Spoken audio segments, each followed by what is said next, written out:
الحمد لله وحده والصلاة والسلام على من لا نبي بعده. أعوذ بالله من الشيطان الرجيم. ونفخ في الصور فإذا هم من الأجداث إلى ربهم ينسلون. قالوا يا ويلنا من بعثنا من مرقدنا هذا موعد الرحمن وصدق المرسلون إن كانت إلا صيحة واحدة فإذا هم جميع لدينا محضرون فاليوم لا تظلم نفس شيئا ولا تجزون إلا ما كنتم تعملون. سبحانك لا علم لنا إلا ما علمتنا إنك أنت العليم الحكيم. رب اشرح لي صدري ويسر لي أمري واحلل عقدة من لساني يفقه قولي واجعل لي وزيرا من أهلي رب زدني علما وارزقني فهما. ثم أما بعد. گرامی قدر بھائیوں بہنوں اور پیارے بچوں، وَنُفِخَ فِي الصُّورِ، جب دوسرے مرتبہ نفخ صور ہو جائے گا اور گمشدہ زندگی اللہ کے حکم سے دوبارہ واپس آئے گی۔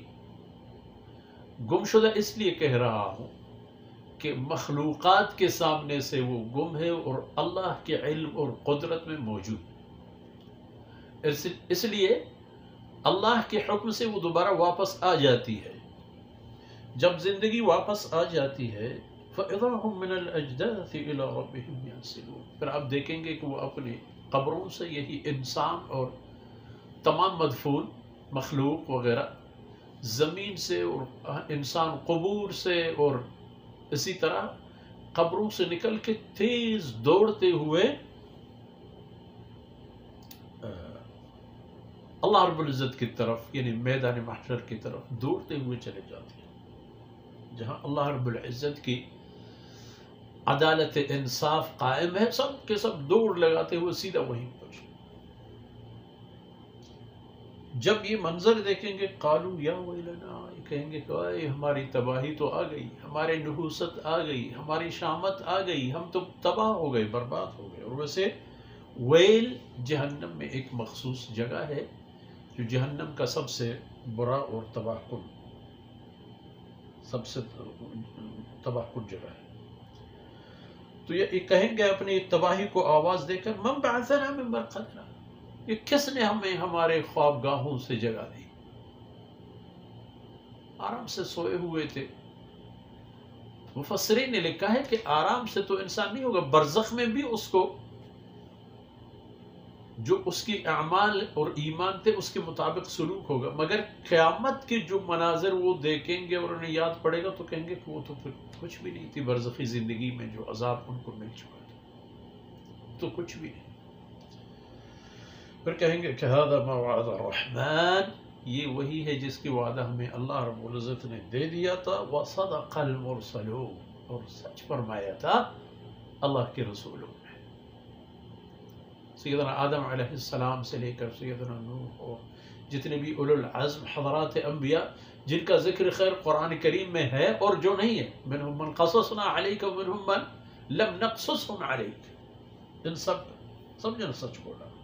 تو قیامت کا جو دوسرے مرتبہ نفخ صور ہوگا یہ ایسا ہوگا کہ ان کانت الا صیحۃ واحدہ، یہ ایک آواز ہے، جگہ دینے والی آواز ہے، ایسی آواز کہ جو مجبور کرے کہ انسان اس خواب سے نکل کر باہر آ جائے۔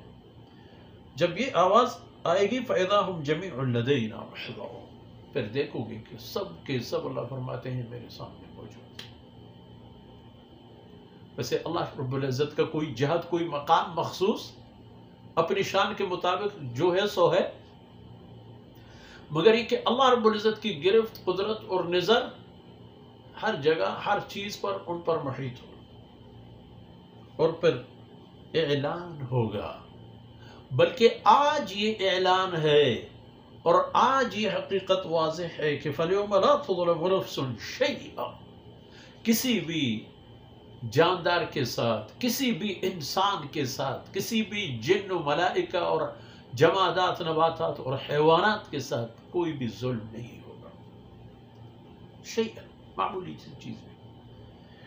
اور دوسری بات یہ بھی ابھی سے سنو، سمجھ لو اور اپنے دل میں بٹا دو، وَلَا تُجْزَوْنَ إِلَّا مَا كُنْتُمْ تَعْمَلُونَ، اور کچھ معاوضہ تمہیں نہیں ملے گا، معاوضہ ملے گا تو وہی کچھ ملے گا جس کا تم نے عمل کیا تھا. جو تمہارے اعمال ہوں گے، جیسے تمہارے اعمال تھے وہی اعمال آپ کے عوض دے دیں گے، وہی اعمال کے بالکل عین مطابق.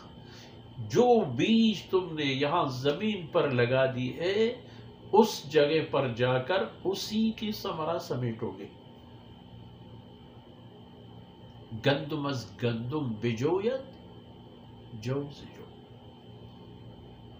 جو کچھ کیا ہے، گندم کاشت کیا ہے گندم ملے گا، جو کاشت کیا ہے جو ملے گا، کانٹے کیلے کاشت کیے ہیں وہی ملیں گے. وَلَا تُجْزَوْنَ إِلَّا مَا كُنْتُمْ تَعْمَلُونَ. تو اس لیے سوچ سمجھ کر زندگی کے لمحات سے مستفید ہو جاؤ. دراصل یہ قیمتی اوقات، یہ لمحات اس لیے ملی ہیں میرے بھائیوں، بہنوں اور بچوں کہ ہم اپنی آخرت کو آباد کریں. ایک طویل زندگی جس کی طول کا کوئی پیمانہ نہیں ہے، کوئی اندازہ نہیں ہے. جو آپ کے یہاں کی لمحات ہیں، ان لمحات سے آپ وہاں کے قرنوں کو آباد کر سکتے ہیں. دیکھو کتنی بڑی سستی سودا ہے، کتنا اہم معاملہ ہے، بشرطے کہ انسان زندگی کے لمحات سوچ سمجھ کر گزارے. آج اتنا ہی کافی ہے. وصلی اللہ علی نبینا محمد وعلی آلہ وصحبہ.